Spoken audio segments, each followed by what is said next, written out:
On Sunday morning, a father and a son, Australian citizens, went on a father-son bonding trip. They had planned for it weeks in advance. They were very excited about it. They had trained for it. They had bought the equipment, and they went on their trip. Their trip was a hunting trip, a father-son hunting trip, except that they were hunting Jews. And the reason why they did it is because they are Muslim and their religion tells them to do it. That is not Islamophobic. That is not the whole term Islamophobic is nonsense. Religion that has in its dogma the express desire to conquer the whole world and to kill the Jews and to kill the infidels. And I'm sick of qualifying that. I'm so sick of trying to explain to people, well, not all of them, not all of them. It's not my job to explain it to people. It's not my job. And maybe it's their job. Maybe it's their job to explain why Paris has to cancel their holiday concert on the Champs-Élysées because they're worried about terrorism. It is not my job to explain why Germany has had to thwart a terrorist attack of somebody driving a car through their festivals. And it is not my job to qualify when a father-son, a sick pair of people, father and son, prepare for months in advance to go murder Jews as if they're hunting ducks. It is for them to explain why that is not why Islam is not a terrorist organization. Because it is certainly not peaceful. And I'm so sick of qualifying that. I'm so sick of anyone qualifying that. I'm so sick of any politician getting up and saying, well, we have to be worried about Islamophobia. We have to worry about insulting people who immigrated from those countries. No, we are not. I'm not worried about insulting those people. And you can come after the Jews all you want. But I'm not embarrassed about insulting people. I do not feel the need to qualify that. We should shut down immigration from every single majority Muslim country until we can vet every single person to find out if they are or they in fact not a religious Muslim. Because if they are, then they believe in a religion that says that have to come and conquer the West and kill Jews, and that is not something we should be inviting into our countries. Every single Western country has invited millions of people from these countries, and every single country has experienced an extreme uptick in violent extremism. And enough is enough. The problem is Islam. The problem is that so-called religion that we were told after the 9/11 is the religion of peace. And then the West committed suicide by importing terrorists to every country. I'm not saying a person is a problem, but I'm saying Islam appears to be the problem.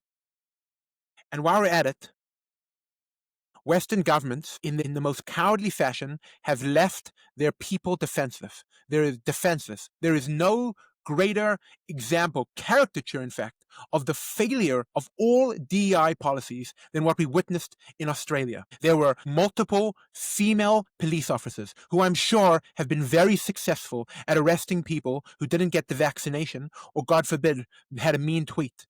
But they were utterly useless, hiding behind cars. There was a police station nearby, nothing. And this is in a country where they banned firearms. Nobody can have firearms, except the terrorists who had bolt-action rifles. Because it turns out, if you're well trained with a rifle, you can do a lot of damage with that rifle. But the local people, nobody had any guns. Nobody had a handgun. Nobody had any guns there. Why? Because the country banned it. The country left them defenseless, then put in a whole DEI police squad who can't do anything, and they have made their own citizenry safe for what? At the destruction of their country.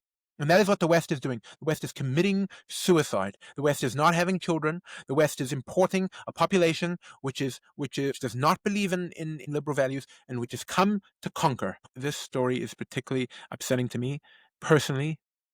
I grew up in Cape Town, South Africa, and many Jews, including family members of mine, moved to Australia because it was a safer country. And now we see that's a false, because the West has decided to import the violence.